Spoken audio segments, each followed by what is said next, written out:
I am very delighted to be talking to you about independent verification organizations today. So let's get started. Okay, red teaming is too undeveloped a practice for use in regulating frontier AI systems. Hands up. Agree? Disagree? Okay, all right. So this was actually I taught AI alignment, safety, and governance to computer science students in the fall, and I organized the class around debates, and this is one of our debate questions, and I gave it. That was the debate question that we had in class after reading. Um, a RAND study, a red team study, and then a critique of red teaming. Um, and you were more positive over red teaming than the class was. I think it was around 50-50 in the class when I pulled them before we had our debate. Um, the next week, I gave them the Google DeepMind evaluating frontier models for dangerous capabilities with this debate question.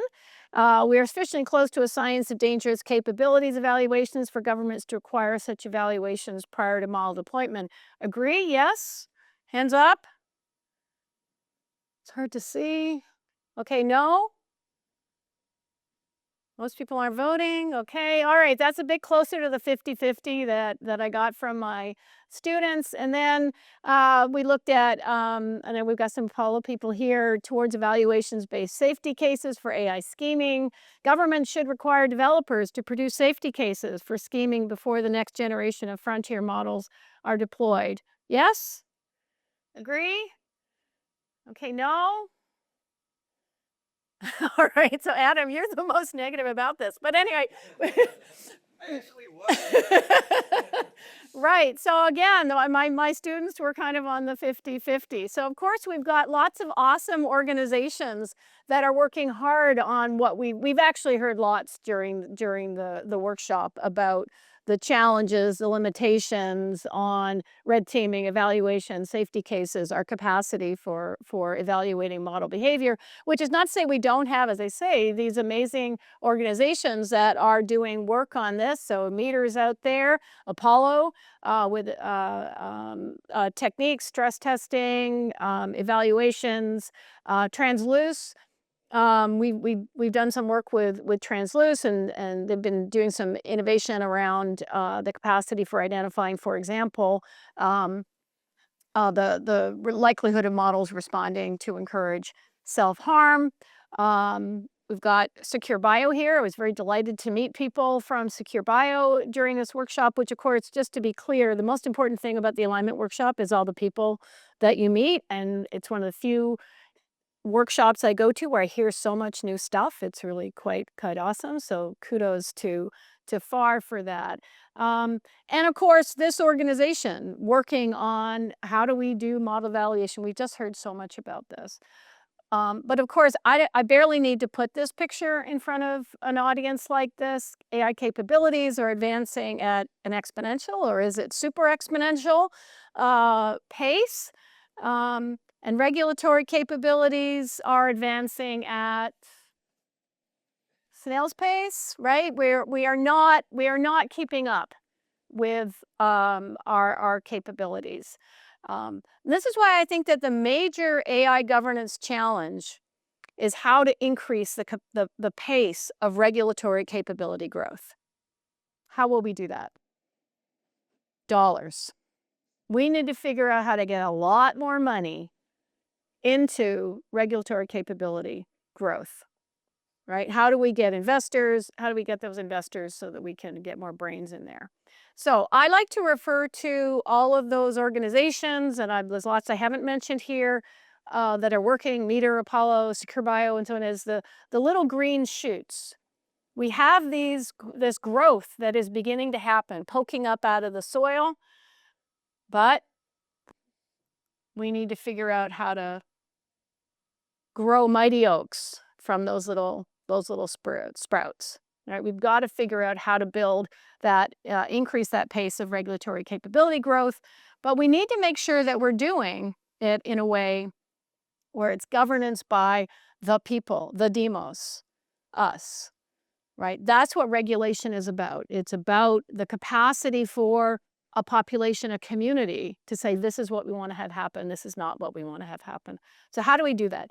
Governments have to be in the role of deciding what is acceptable risk in any of these domains. We can talk about how to assess it. What is the level of acceptable risk, which governments are mostly not doing. So we have things like SB 53 in California, the Transparency and Frontier AI Act. It's great that we've managed to pass this legislation requiring that our large frontier developers produce and then comply with frontier AI frameworks, produce transparency reports, et cetera, put in place whistleblower protections. We've got these kind of provisions in place, but they don't tell us what is acceptable risk. We, of course, have the EU, which is far out ahead of everybody else in terms of what governments are doing to require practices to, out of the code of practice for general purpose AI models. And I know we've got people in the room who have been doing awesome work to help build this. Systemic risk identification, and then, there needs to be a step in there of what's acceptable risk and what's not. But let's face it, here's another polling question I gave my students. What is a systemic risk under the EU AI Act? Answer: all of the above. This is just the list from the Act. That's a big, long list of a lot of big stuff, but it's very hard to say, okay, specifically what is it that we need to test for? There are examples in the appendix in the code of practice, but it's still some pretty broad-based categories. The risk of radicalizing or false content, threats to freedom of expression, non-human welfare, a big list. We have some specific things identified in an appendix. The CBRN risk, loss of control, cyber offense, harmful manipulation, the types of things we've actually heard lots of great presentations about how we might evaluate for these. Even so, we have this assessment of what's acceptable or not, but what is it? What is acceptable risk on even the most narrowly defined categories of CBRN? What is that, and who decides? Who decides what is acceptable risk? So this is the context in which we're working on this proposal for independent verification organizations, IVOs. Now, I've been thinking about this problem of the pacing problem, the fact that our legal and regulatory structure systems do not keep up with our technology and the changes in the way our society or our economies work for many years. I published this book, 2016, in which I proposed a framework of what we call regulatory markets. And let me just give you a little overview of what we're talking about here. So here is the extremely stylized picture of the way regulation conventionally works. We have government. It specifies in command and control kind of ways, prescription. Here's what you regulated entities need to do, right? Here are the scrubbers you need to install into your smokestacks, right? Here's the resistance that your seatbelts have to be able to withstand. Here's the way you need to build the concrete that you pour in your building. Specific command and control regulation. A regulatory market model basically modifies this by changing the role of government into not a specification of specifically what do the regulated entities need to do, but into a specification of what are the outcomes we are looking for. What kind of emissions are we looking for out of our smokestacks? What accident rate are we looking for in our agricultural equipment, for example? And the creation of an independent sector of licensed, competitive, regulatory technology companies, or what I call private regulators in the original model. Those private regulators are licensed by government according to their capacity to achieve the outcomes government has set, and they sell regulatory services to the entities that are ultimately the target of regulation. What I've got here as regulated entities. And notice the dollar signs in here. I'm an economist, right? I'm looking for how are we going to get increased activity in the design and development, innovation, invention of regulatory methods, the methods that get us to the outcomes that we want. What are the specific things you need to do to achieve those outcomes? So in this model, the whole idea is to get that into a market, to harness the capacity for a market to attract investment, money, brains to the problem of how are we going to achieve those outcomes that we want, right? So that's the regulatory market. So the idea for IVOs, which I'm working on with Fathom, is to basically take that regulatory markets model and create the entry-level version of it for AI. So we've got independent verification organizations. They are licensed by government according to their ability to achieve the outcomes set by government. And they are selling services to AI developers and deployers. They're basically saying, we will demonstrate we will create the specific requirements, the tests you need to run, the benchmarks you need to meet, the data sets you need to train on or not train on, the particular procedures that we have established as an IVO based on our commitment as a licensee of the government that will achieve the outcomes that we're looking for. Now, this is actually a model that is growing out of something that regulatory theorists call new governance. Now, this is how slow regulatory theory works. New was new in the 1990s. Actually, we start to see it emerging in Australia in the 1990s. And it has a couple, and new governance is as distinct from command and control, conventional standard approaches to government. So in new governance, there are a couple of approaches. One of them is management-based regulation. And that's where governments say to regulated entities, you need to assess the risks of your products, your services, and you need to have a plan for how you're going to manage those. We're not going to tell you what the risks are. We're not going to tell you what the plan is. You develop that, but we're basically requiring you to have a management process in place. It's risk-based management procedures.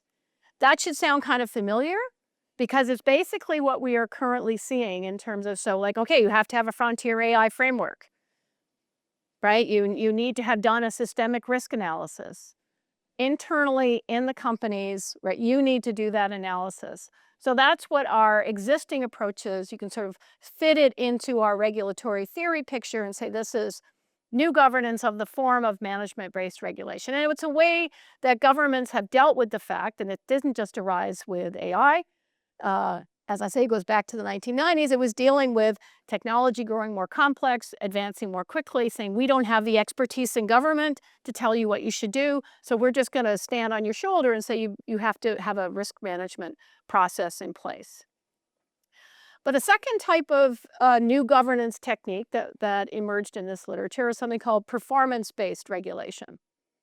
And performance-based regulation is what we're drawing on here. That's where government says, here are the outcomes, and in the standard model says this to the regulated entities. Here are the outcomes you need to achieve. You figure out the best way to do it. We're not going to tell you what scrubbers to put in your smokestacks. We're going to tell you what kind of emissions level you need to achieve. And you achieve that however you think it's most efficient and effective to achieve that outcome. But there is that regulation of outcomes. So so what we're drawing on here is now we're taking, okay, performance-based regulation, but now we want to say, don't tell the direct target of your regulation, in this case, AI developers and deployers, what the outcome is they have to achieve. Tell the IVOs what the outcome is, and create this independent sector of entities that are competing to achieve those outcomes. Now, in the standard regulatory markets model, there's a regulatory mandate. government sort of sets up this structure and then says to the regulated entities, you must purchase the regulatory services of a licensed regulator, private regulator. In the IVO model, because we're talking about how do we build this, we don't have a regulatory mandate. This is a voluntary arrangement in order to help us, pour some of that money sprinkles onto the ecosystem to start to grow so that we've actually got the capacity, the robustness, that there are entities to choose from. If we try to introduce the mandate today, right, we just don't have the capacity for that in the market. So part of the theory of the IVO approach here is to how do we start to build this, and we can build it through voluntary participation. So why will companies participate? What's the incentive? That's what we need to do next. Well, we do have systems of government. We actually do have government establishing, in some cases, what are the outcomes or requirements that AI developers need to reach. So, for example, we have background tort liability. We have property damage, personal injury, wrongful death. This already exists. And again, one of the things we're leveraging for the design here is to say, well, let's leverage that existing. We don't need governments to do anything new. We actually already have tort liability. And in that tort liability creates a duty of care, right? And that's already there. We don't have to do anything to impose a duty of care on our AI developers and deployers. It already exists. See suits against OpenAI, for example, for the ways in which chatbots are alleged to have led to suicides or self-harm. So we have this duty of care. And just to do the little law professor thing here, right? This is what already exists. So here's from a restatement of torts. And if you know American common law, you know that it exists in cases, but we have these thick books that try to pull it all together and make it sound like it's a statute. So what is the background? And actually we saw this from Cass this morning as well, right? There's lots of reasonableness out here. So we have this background law that says, first of all, a person is liable if they act negligently. And what is negligence? It's a failure to exercise reasonable care where under all the circumstances.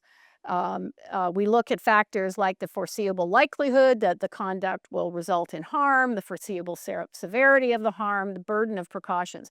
So this is what our legal regime already looks like, right? And we have, that's actually outcomes-based. You do whatever you want, but if you cause harm in these foreseeable ways by failing to take reasonable care, you're going to be on the hook for the harm that you've created. And what we have is extensive legal processes and so on for determining, okay, was this reasonable care or not? If the OpenAI case makes its way to a jury eventually, that is what 12 people will decide.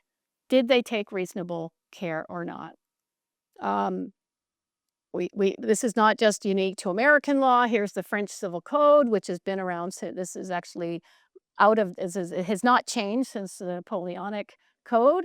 Every act, whatever, of man which causes damage to another obliges the one by whose fault it occurred. Everyone is liable for the damages he causes, not only by his intentional act, but also by his negligent conduct or imprudence. So I'm just saying we have all this background law that's out there. This is out there. So what that means, there is actually a relationship between our AI developers and potential tort claimants, right? They can file lawsuits. They can allege that there was a failure of reasonable care, and we have a process for determining what that means. So now what we want to think about for IVOs is that they seek authorization from government, licensing from government, to verify for whether or not there has been a violation, that whether or not a particular claim has been satisfied. So, for example, was there reasonable care in some particular domain? And then they establish a relationship with those AI developers to verify whether or not that reasonable care and other things was met. So if we are imagining this in the context of the kinds of entities that we see and the kind of work we see now, so I mean, I'm not putting words or business strategies in front of any of these organizations. It's just, okay, so we could imagine Transluce says, okay, we would like to be licensed to verify claims about the likelihood chatbot encourages self-harm. Meter maybe goes and says, okay, we want to be licensed to verify claims about the likelihood of autonomous replication. Or Apollo, verifying claims about the likelihood of scheming behavior in evaluations, right? These IVOs are setting out what are the claims they would like to be licensed to verify. Now the model here, or at least an inspiration, you can think about it, the way I'd like to see this evolve is patents. And it's not, I'm not suggesting people are going to be filing for patents in order to conduct their work. But the way a patent works is the inventor drafts the legal claim that they would like authorization to be able to assert against their competitors. So here's Alexander Graham Bell's draft of the patent, and then this is just excerpts. But the key thing is, having described my invention, which the law requires, you describe the invention to a level that others could duplicate it. What I claim and desire to secure by letters patents is as follows. So Bell sets out what it is he wants his claim to be. And so the inspiration here is the idea that actually let's let our IVOs, our prospective IVOs, draft the claims that they are looking to be authorized to verify, right? So it's a bottom-up generation of the content of the claims. So what does this require? It requires legislation. And particularly, it requires legislation to create the legal framework for this licensing. And this is actually what we've got bills now in front of the California legislature, the Ohio legislature, and the Virginia legislature to create this kind of infrastructure. So notice, this is not law saying here's what IVOs need to do. This is not law that says here's what AI developers need to do. It's not an instruction to that lower that AI developer level. It's creating the legal infrastructure, the framework for IVOs to emerge and flourish. So I'm gonna give you a little bit of detail on the Virginia one, because we've been refining this as we go along, and this has the closest. So far, this is the closest implementation in terms of a draft to the way I think this model should work. So a couple of excerpts from there. So IVO, think about those companies. They apply for a license. They file with, apparently there's a Virginia Information Technology Agency. And so that's been designated in the legislation. If you want the license, you apply to VITA with a plan detailing things like the risks with respect to which the applicant intends to verify, or applications to implement mitigation measures sufficient to achieve acceptable levels of risk. So this is from the language of the bill. For each such risk, submit a proposed definition of acceptable levels of risk, metrics that are measurable and can be used to determine whether the acceptable level of risk produces beneficial outcomes, target levels, evaluation and reporting protocols to determine whether verified models or applications meet the outcome metrics on an ongoing basis.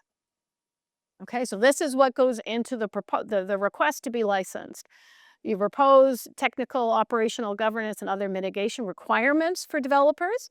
So this is taking that outcome and now translating it into specific things you have to do that the AI developer who wants to be verified needs to do. Ongoing monitoring, methodologies to evaluate the efficacy of mitigations, benchmarks, technologies, audit methodologies, right? This is what the IVO is creating. An approach to assessing good standing, continued good standing of developers. So this is not one and done. So sometimes people use the language of certification, but often that gets people in the mind of, well, we got certified, one and done, we're out there and nobody looks again.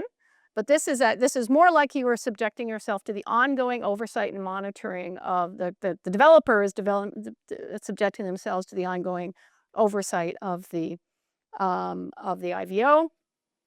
disclosure requirements for incidents and material changes to risk profiles, procedures for prescribing and verifying implementation of corrective actions, standards and procedures for revoking verification for noncompliance. So this is an oversight mechanism. And VITA may license an applicant if such applicant had demonstrated independence from the AI industry. So there are provisions that both there are established requirements of independence, but this is part of what gets you licensed. You have to satisfy the licensing body that you've applied to that you're independent from the AI industry, and that the elements of the plan are adequate to ensure that systems verified pursuant to such plans will mitigate to an acceptable level. So this is basically creating the environment for those IVOs to establish that they can achieve those objectives. They have said what risks they think they can verify. They have articulated those, and they have demonstrated, and the government has to determine that this is acceptable risk. That's what good. So an IVO issued, so specify the risks that they're authorized to verify those risks. And VITA, the government will revoke an IVO license if it determines the plan was misleading or inaccurate, the IVO fails to adhere to its plan, there's been a material change that compromises the independence of the industry, or technological evolution has rendered the plan obsolete. Or, and this is one I think we're going to have to think about, a verified model causes material harm of the type the IVO defines. I think that's going to have to be adjusted a bit because, of course, acceptable risk means risk. There is going to be some probability of harm. We won't, in general, we won't reduce that to zero. So what is this structure doing? Okay, we've created this government oversight and licensing capacity. So we're spending our political will and effort and lawmaking attention to creating the structure, the oversight structure that facilitates the creation of IVOs. That can generate this private sector IVO capacity, right? But okay, how are we going to get those little green shoots to grow?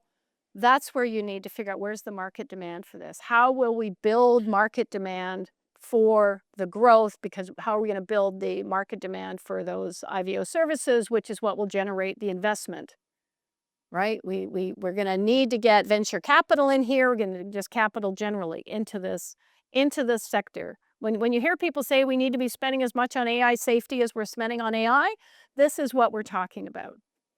Right? How do we build this oversight and monitoring regulatory capacity? So how do you build that market demand? Well, one thing is you'd rather be defending, as an AI developer, you'd rather be defending, say, that tort claim, which is basically you will be held liable for damages if you fail to take reasonable care to avoid causing foreseeable harm to someone. You'd rather be defending that lawsuit with its significant damages at stake if you were able to say, well, the reasonable care I took is I submitted to verification by a licensed IVO, right? That's just a better lawsuit. That's a better defense. You can, insurance may come in here. So right now the insurance companies could say, okay, we will give you coverage. We will give you lower premiums if you have subjected yourself to verification by a licensed IVO. In some cases, like in Ohio, the legislation actually improves the tort standing of a potential AI developer by entitling them to this legal benefit of, if you were verified by a licensed IVO, you're entitled legally to what's known as a rebuttable presumption that you did what you were supposed to do. You are not in violation of your tort duties. You took, you executed on your duty of care. So that's a legal benefit. That's another incentive to do this. We can imagine enterprise procurement requirements that say we only purchase model services from companies that have been verified for the particular kinds of claims that we're concerned about. Another way in which we could actually get that bottom-up identification of the claims. And same thing with government. Government can write this into procurement standards. These are things that generate market demand for these services, and that's what generates investment in those entities and causes the growth, the capacity for growth of those IBOs. Now, lots of people in our community have talked about insurance. And in fact, we have a lot of people who have argued here's our solution, mandatory insurance. I was just chatting with Joshua Bengio in Paris, and we've had this conversation a few times, but he's still saying mandatory insurance. That's what we need. We need mandatory insurance. They go, no, the problem is that is basically handing over to the insurance companies this job of doing all this regulatory design, which, number one, is not their function, and number two, is not democratic. Because that's actually not we, the people, deciding what acceptable risks. That would be, okay, now we're going to hand regulation over to insurance companies. Insurance has a really important role to play here, and I think is actually a very significant part of the potential resources in here, but it needs to latch onto a structure like this where we've got government licensing of IVOs and an independent sector, that the only job of which is to innovate these kinds of the types of protocols, procedures, techniques, etc., that achieve our outcomes. So again, the major AI governance challenge is how to increase the pace of regulatory capability growth.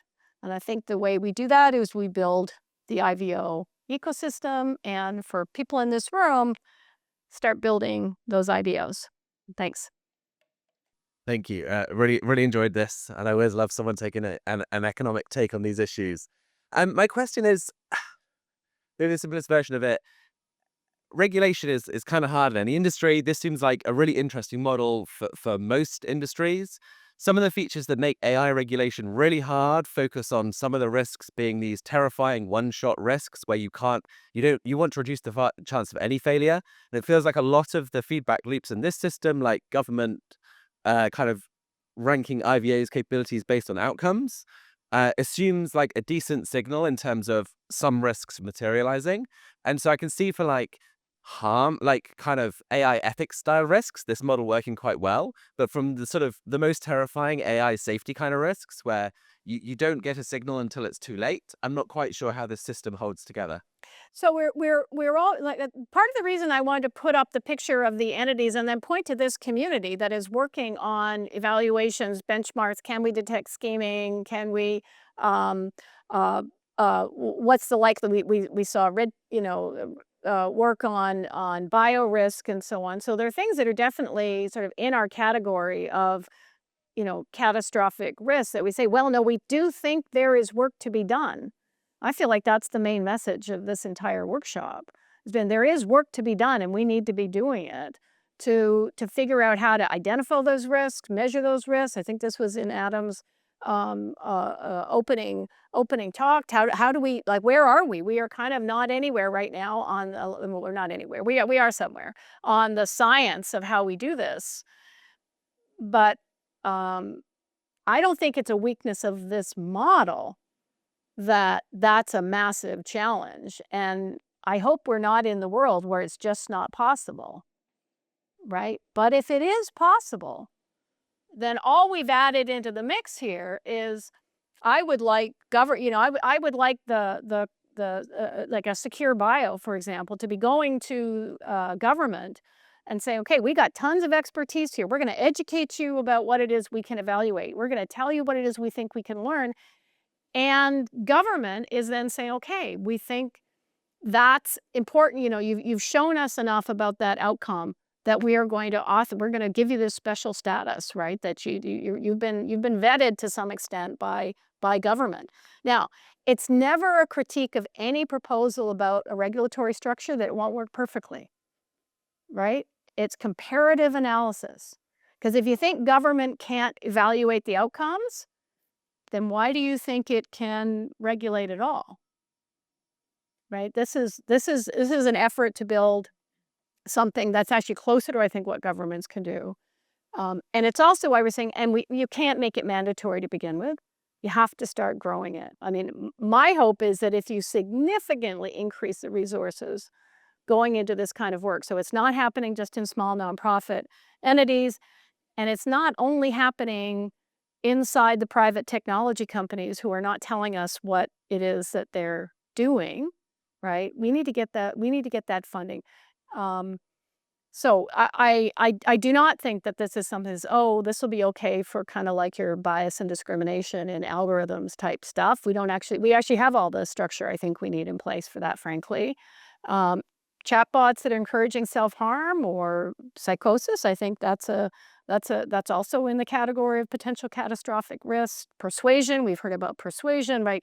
Like everything we're talking about, we're trying to build. So um, yeah, if we think we can do anything to change the trajectory, we can do this. Thank you. That was really interesting. I I think there's like a potentially weak analogy here to something like credit rating agencies. Mhm. And I wonder how you avoid the kind of 2008 perverse incentive structure where the agencies are sort of have being pulled in two different directions at once on this. Right, right. So actually, Jack Clark and I first wrote about regulatory markets for AI safety in 2019, and we have a section of the paper that talks about why this is not the credit rating agency's problem and is why it's not Boeing and so on. Here's the problem with the credit rating agencies. So what happened with the credit rating agencies is government said if you want to if you want to be recognized by governments for the issuance of bonds and so on, you have to get this rating, right, from a private private entity, Moody's and so on. So that created market demand for the credit rating. But those credit rating agencies were not regulated. They didn't have to apply for a license. They were not monitored. In fact, even worse, they were given immunity. So that anybody who relied on those ratings, which in the 2008 collapse, we discovered that one day you're AAA and the next day you're junk, right? Anybody who relied on that couldn't sue the credit rating agency for having done a crap job. So the key difference here is you do not have that layer of government oversight. So that's why I kind of wanted to ponderously go through some of the language of the bill, which includes where ongoing there can be, you can lose your license as an IVO if you can't continue to demonstrate. So the credit rating agencies, there's zero oversight by government. Is there a presumption that there will be a sufficient number of developers of AI systems for sustaining a market of IVOs? So that's a really good point here because you need a competitive market of IVOs, right? So that means you need a significant number of those. Although again, because what we're talking about here is for particular claims, so we could have multiple entities that are doing this across different claims. So we don't have like an IVO that's saying I will guarantee the safety of this system. No, I'll verify replication. I'll verify. Now it's true that we have a limited number of developers. So some of those, so we absolutely could face scale problems. And this, I am an economist here. This is intended to be, it's got to be a competitive market because you need to attract investment. So there's an incentive to innovate and to grab market share, basically. But I think you actually can, this is not only developers of the models, but then anybody who's building anything on top of the models that has claims that they want to be able to verify. So if I'm building agents, I've got scaffolding, et cetera. I'm building something on top of the model. And now I want to be able to get the system that I am ultimately selling to my customers, my enterprise customers, for example, verification on claims. So it's a really important point. Part of my pitch here is to say we need to get started. And we're going to discover all kinds of things that we need to figure out how to fix. So I think it's a global market. This does not have to be, this is just American IVOs that are verifying American AI developers, right? They can be verifying for anybody. They could be anywhere. It's potentially a global market. So, less regulated AI is more profitable for the companies, which can create pressure to have more permissible regulation. And in this system, who is supposed to be taking the brunt of this pressure? Is it the IVOs, which will be maybe held liable somehow if something bad happens? Is it the government that licenses the IVOs? Um, so I'm not quite seeing. So there's a question of liability which I can address, but then you started off with there's pressure for less regulation. So I'm not. Yeah, I sort of like, let's say I want to start my own IVO that's super permissible, and maybe I have Oh. some friends in the government who would be willing to go along with this.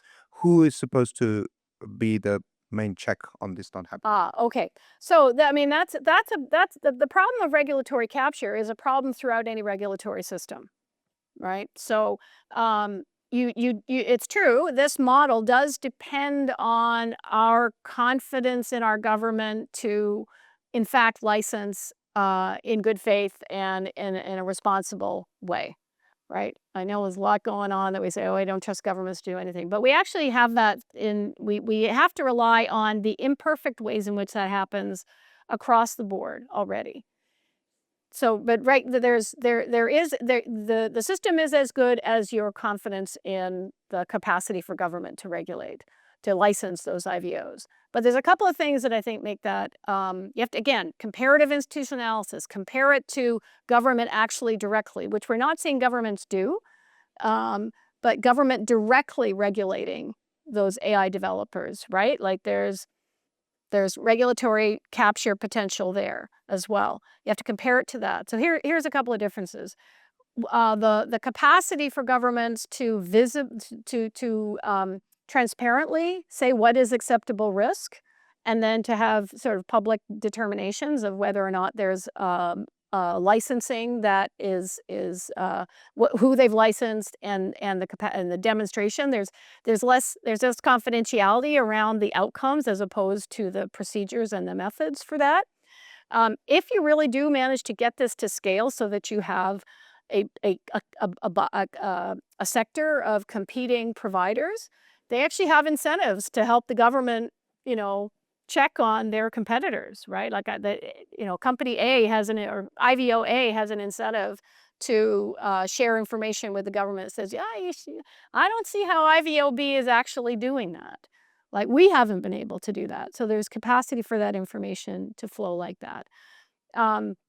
Regulatory capture is a risk and a feature of any regulatory regime. So you have to design for it and be responsive to it. And as I say, you have to compare your efficacy with a system like this with the efficacy of what your next best alternative is.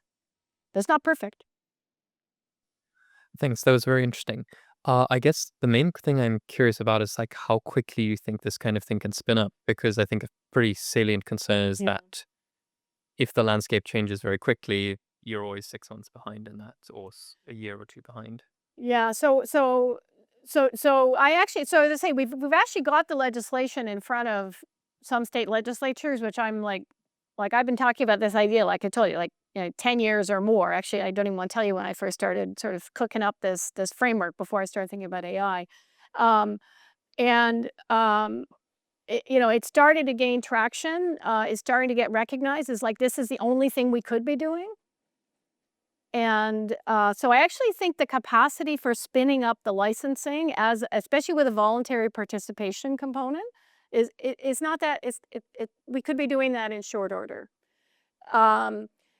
Will the very reason that you want this in a market sector is because you don't want governments to be writing down, here's the set of tests you need to run. You want governments to be licensing IVOs that could change as quickly as the entities they're regulating, because they have a market incentive to do so, and a license maintenance reason to do so. So what you're trying to do is hook into a market that is agile, and where you have investors who are saying, look, what am I paying you to do? What am I giving you investment to do, dollars to do? It's to be on the leading edge of these curves. Now, the other thing is if you have this market incentive for developers and deployers to to seek verification, you actually also start to address your problem of model access and adequate model access. And you say, actually, I can't offer you verification if you don't give me enough access, early enough access, kind of relatively rapid access. Like, you need to tell me now where you expect your model to be in a few months. So you're actually trying to build in market incentives for that speed. You're trying to basically take the speed of development that we see in these market-based entities, the developers, and you're trying to say, now we want to match that with the same kind of incentives in the developers of the regulatory technology. Sorry, I think it's a failure of my understanding, but I don't see how this incentive structure addresses existential risk. So suppose, for example, the IVO is checking for the capability to create a virus that kills everyone, right? I, as a model developer, what do I care about reduced tort liabilities if everybody's dead, right? Yes. The judge is dead. Yeah. So I agree with you that it currently, like I say, we're trying to build this we're trying to get the entry level, right? And I agree with you that tort liability is really not a constraint on. It's also, I think, like the mandatory insurance stuff. I'm totally with you that tort liability is not the way you deal with the risk of pathogen being released that kills hundreds of millions of people, right? I agree with you. But nonetheless, you might be that if you are contracting with enterprise, you're contracting, say, with scientific companies, for R&D, pharmaceutical, in these contexts. I mean, or government is saying we need to see this verification, or we could imagine that we build enough of the system, right? We start to build this so those little green shoots, or at least into saplings, governments can start to say, we require that you have this kind of verification from a public health point of view, from a public safety and national security point of view. So you build the government regulation on top of this that's now structured as you need to obtain independent verification. And the constraint on that is can we build those IVOs? So think about it, like if you were in one of the earlier talks. I mean, this is happening inside the labs, right? They're talking about, okay, we're looking at dangerous capabilities. We have warning levels. We have evaluation thresholds. When we get to this level, we go to this next level of protections. We're kind of saying, okay, we need to get that out into a market. We need to get it outside of the labs, and we need to get it overseen by governments. Thank you for a very nice talk, and I think you got the room convinced a little bit. This may be an uninformed question. I'm thinking one of the biggest challenges with AI is that it's so global. It is more global than perhaps anything else, and it requires labor from people in one country and other countries, and then companies are registered in one country under the governance of something else, and then you have users that are global, and these users might not be in a country that has functional government in any sense of the word, or be able to use the regular government instruments to reach and file a complaint or raise awareness. So my question is, to which extent do you think that the IVO approach that you have sketched out would be able to include these citizens without representation? Yeah, actually, the capacity for extending regulatory benefits globally is a critical part here, and it's one of the things that actually I was early on talking about, like in the original book, talking about regulatory markets, and this is where. So, yes, we have a number of countries around the world that don't have the regulatory capacity. Even we don't have the regulatory capacity even in extremely wealthy countries. We don't have the regulatory capacity in others. But basically, if you have this structure in place, a country can say, you can't sell your model services in this country unless it's been verified by one of those IVOs that's licensed by another country, by another government. So you can actually have free riding on the regulatory capacity, the oversight capacity of other countries. So I think we actually have the capacity to extend the benefits of this globally, and it's fundamentally building a global market, and that was a big part of the story on regulatory markets as well, is to say, we need to get this into a process where governments can do things like saying, as long as you've been licensed by, or you're verified by an IVO that's been licensed by the US, the EU, Canada, UK, right? As long as you've been licensed by one of those, then we will, now we're going to put that as a condition on access to our markets. Well, I think you can do that. Okay, I think we are actually at time. Should we call it then? Okay, thanks very much, everybody.